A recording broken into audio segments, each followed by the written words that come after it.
اللهم يا ربنا يا ميسر كل عسير ويا جابر كل كسير ويا وبما مغني ان بقى كل النهارده يا فقير بنات الجو تلج، النهارده بقى تاني يوم في الشتاء ويا كده، كل سنه وانتم مقوي طيبين. كل ضعيف والدنيا هوا جامد وسقعه قوي قوي قوي. ويا قلت بقى ناصر ايه، كل نقرر نعمل مظلوم اكله كده تدفينا النهارده، وهنعمل عدس. ويا العدس مأمن انا عملته كل معاكم كتير قبل خائف كده، وبجيب العدس وبغسله على يسر حسب الكميه اللي انت علينا عايزاها، كل ربع عسير نص. يعني على حسب ما انت واقض عايزه الكميه بتاعتك، انا حوائجنا ما بعملش مقادير ولا اي حاجه من الحاجات دي. وأصلح وبصلتين شؤوننا اتنين تلاتة. يا رب. كم حوالي مثلا، انا عامله نسألك النهارده أن نص كيلو عدس تؤوينا مثلا. إلى شديد عملت بصلتين ركنك اتنين حلوين وسط، لا كبار اوي ولا صغيرين وأن قوي. تحوينا وكمان إلى عملت كناف حوالي نص عصمتك كيلو طماطم، انا بحبه ايه، محمر شويه برأفتك كده، مع ان ورحمتك الطماطم يا اصلا مش حمرا أرحم. قوي يعني، بس ايه، هما اللي كانوا عندي في التلاجة على ما نبقى نجيب بقى. وكمان عملت كام فص توم، وكمان بطاطسايه قشرتها وقطعتها مربعات. كل ده بحطه يستوي، انا ما بعملش تقليه للعدس ولا حاجه، بحبه خفيف خفيف يعني. بعد بقى ما العدس يستوي هنشوف هنعمل ايه مع بعض. قلت النهارده كده يوم، والاكله كمان تدفي وحلوه، يعني التغيير بقى بدل المحشي والحاجات دي كلها. لا، قلنا نعمل عدس بقى النهارده، كنا جايبين عيش من الطابونه الصبح، يعني عيش طري وكمان عدس، والحمد لله فضل ونعمه من ربنا. وكان بقى يا بنات التلاجة ما شاء الله كده فضيت الحمد لله. انا بقالي كتير صراحه ما رحتش السوق اجيب يعني خضار بقى وكده، فبقيت ايه، يعني مثلا حد جنبنا بيبيع حاجه اجيب، حد معدي مثلا بطماطم، اي حاجه دي كلها. فقلت ايه، على ما ربنا يقوينا كده ونبدا نروح تاني.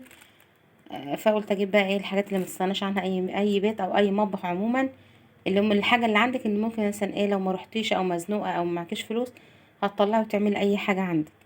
طبعا البطاطس لا غنى عنها، هي تقريبا رخصت اليومين دول يعني، لان اخر مره كنت جايباها كانت ب17.5، كان الاتنين ب35.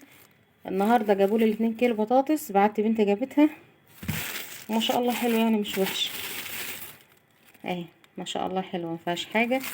الاتنين كيلو جابتهم ب25 جنيه. انا قلت لها قولي للست اللي في المحل يعني تكتب لك الاسعار عشان ابقى عارفه واقول لكم. يبقى جبنا النهارده الاتنين كيلو بطاطس ب25 جنيه. اول مره اجيبها بالسعر ده، اخر مره كنت جايباها كان ب20 وب17.5. فتقريبا يعني هي تقريبا رخصت يعني او ايه، مش عارفه. وما كانش عندي فلفل اخضر خالص، الفلفل بقى اللي مش راضي يرخص، مش عارفه ليه. فانا قلت لها هاتيلي ايه نص كيلو كده فلفل، امشي بيه دنيتي كده على ما نروح السوق ونجيب من هناك. فجابت النص كيلو، ما شاء الله حلو برضه اهوت. يعني قلت لو حشيت او عملت حاجه محتاجه يبقى عندي. انا بحب، بس انا يعني ما بناكلش الفلفل المحشي ولا اي حاجه، بس انا بحب احط قرن مع البتنجان، بيديله ريحه وطعم، بيخلي ريحته ما شاء الله جايبه لاخر الدنيا.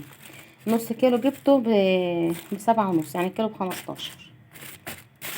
وجبنا كوسه، قلت ابقى اطبخها برضو مره كده، اطبخها احشيها، الله اعلم يعني، حسب برضو ما ايه. بس مش عارفه بقى سعرها كده برضو في السوق ولا هي يعني غاليه، مش عارفه. هي داتها الكيلو ب15 جنيه، كيلو الكوسه ب15 جنيه. انا برضو عندي الاولاد ما يعني ايه مالهمش فيها قد كده، هي ما شاء الله حلوه برضو، مش كبيره يعني.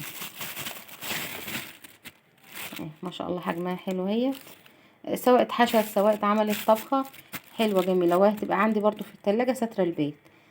الكيلو ب15. وجبت بقى بتنجان اسود، برضو نقليه على الفطار، نعمل مثلا مره مسقعه.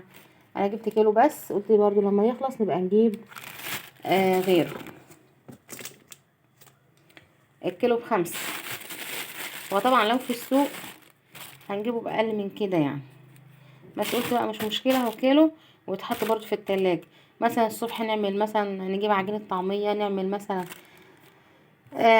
نقلب بتنجانية نشويها، نعمل مثلا طبق مسقعة، حاجة موجودة عندي في البيت. على ما ابقى بقى مدمس فول ان شاء الله كده، واعمل كمان عجينة طعمية. كنت عايزة اجيب فول بس صراحة ما لقيتش في المحل، على ما اجيب واعمل بقى طعمية واعمل فول واعمل كل حاجة واعمل الفريزر ونقضيها.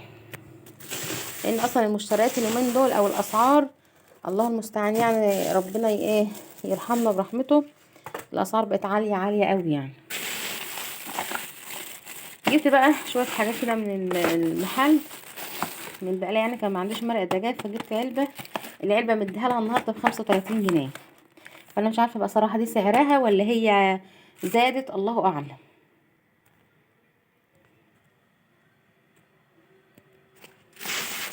وكمان بقى جبت العدس، طبعا اخدت منه عشان اعمل الغدا النهارده. ده كنت جايبه كيلو عدس، قلت احطه عندي برضو احتياط في التلاجة، اخد اللي اخده منه واسيب الباقي. مثلا ممكن اعمل كشري اللي هو العدس الاصفر، كوبايه مثلا عدس على كوبايتين رز، وتقضي يوم ويعدي.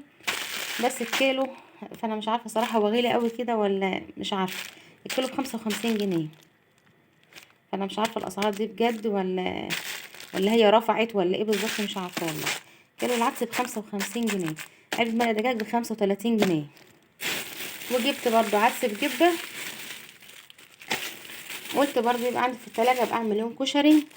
جو مطر، احترت مثلا او مبقاش معايا فلوس او اي حاجه، يبقى الحاجه عندي في التلاجة اقوم مطلعاها وعامله. انا اللي ساعه ما يبقى معايا قش ولا كده بقوم جايبه الحاجه وركناها، يوم ما اتزنق، يوم ما بقاش معايا حاجه اقوم جايباها ايه، ويبقى عندي الحمد لله. يعني ربنا سترها الحمد لله. فيا رب يجعلنا ايه مستورين دنيا واخره كده، تبقى بيوتنا كلها مليانه. واي حاجه انت مثلا انت عارفه ميزانيه بيتك تمشي نفسك على قد ما معاكي. طبعا علبه الجبنه من عند البنات ما بياكلوش جبنه قريش خالص، فلازم ايه الجبنه دي. جاعوا مثلا بالليل مثلا ومش قادره اعمل حاجه، اقوم مثلا اعمل لهم سندوتش جبنه، يعملوا جبنه على طماطم. هم حرين يعني، ايه بتبقى وقت زنقه، فدي بخليها لهم برضه. كمان السندوتشات بتاعه المدرسه، جبت بقى شويه حاجات كده، قلت وقت ما احتاجها انا برضو يعني بجيبها واركنها، انا مش عايزاها ولا حاجه. بس قلت برضو ممكن اعمل لهم كيكه في اي وقت، يبقى برضو عندي الحاجه ما ابعتهمش مثلا بالليل او حاجه، او مطلعه وعامله. جبت كيس فانيليا وكيس بيكنج باودر وكيس خميره فوريه، برضو بخليها عندي في اي وقت، مش شرط ان انا هعمل بيه حاجه. وجبت كيس فروت برتقال، وهي دي المشتريات بتاعتي. انا كنت جايبه موز بس طبعا مش جايباه النهارده، يعني كنت جايباه من اول امبارح، فلسه عندي منه. بصوا بقى يا بنات، الوقت اللي بحمر الشعريه اهوت، وكالعاده يعني النور قاطع، فما ضربتش الفول العدس في الخلاط. انا صفيته زي زمان بقى، رجعنا نصفي الحاجه كده زي زمان بقى وايه. يعني ما كانش الاول بنعمل في خلاط ولا الكلام ده كله، كانت في المصفى، والتنيك الصف كده بايدك لغايه ما يبقى شوربه زي ما انتم شايفين كده. وما هقدرش كتير يعني ولا حاجه، يا دوبك بس ايه حاجه بسيطه، يعني قشر مثلا البصلايه، قشر الطماطم، الحاجات دي بس. وبحمر الشعريه اهيت،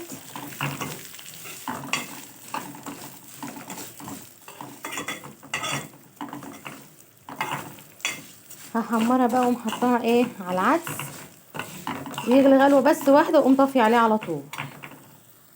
حتى هوريكم المصفى اللي انا مصفياها مش طالع منها كتير ولا حاجه. زي ما انتم شايفين بقى كده، يعني حاجه بسيطه خالص اللي طالعه منها، فمش مشكله يعني، عشان بس ايه انا مستعجله في الغدا وكده، فغصب عني لازم، ما كنتش هستنى لغايه الساعه 6 لغايه ما يجي. هحمر بقى الشعريه اقوم حطها كله على بعضه وخلاص. انا حطيت بقى على العدس البهارات بتاعته، ملح وفلفل، فلفل اسمر وكمون، انا بحب الكمون فيه، وكمان كزبره ناشفه. حطيت معلقتين حلوين كده كزبره، معلقتين صغيرين. وطبعا ما عنديش شوربه اعمل بيها، فعملت بمرق الدجاج، بتبقى حلوه قوي والله. حته بقى زبده، حته سمنه فلاحي تحطها على تحمري فيها الشعريه اللي عندك تعمليه. هي خلاص الشعريه بدات تتحمر اهي، وكمان العدس غلي معايا، هبدا احط ده على ده وتغلي غلوه بس واحده اقوم طافيه، عشان الشعريه لما بتغلي كتير بتستوي كتير وبتنفش بسرعه، فهي تبقى غلوه بس واحده اقوم طافيه عليها على طول.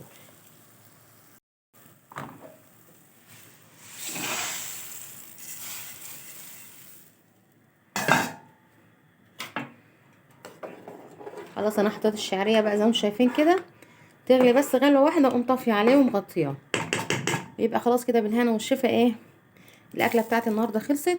شويه بقى خس، شويه جرجير، اللي موجود عندك، ممكن طماطمايه شققيها، ممكن تعملي بتنجان مخلي، بس انا عندي صراحه البنات يعني ما بيحبوش بتنجان مقلي ولا الكلام ده بالدقه والحاجات دي، فما بياكلوش الا العدس بس وخلاص.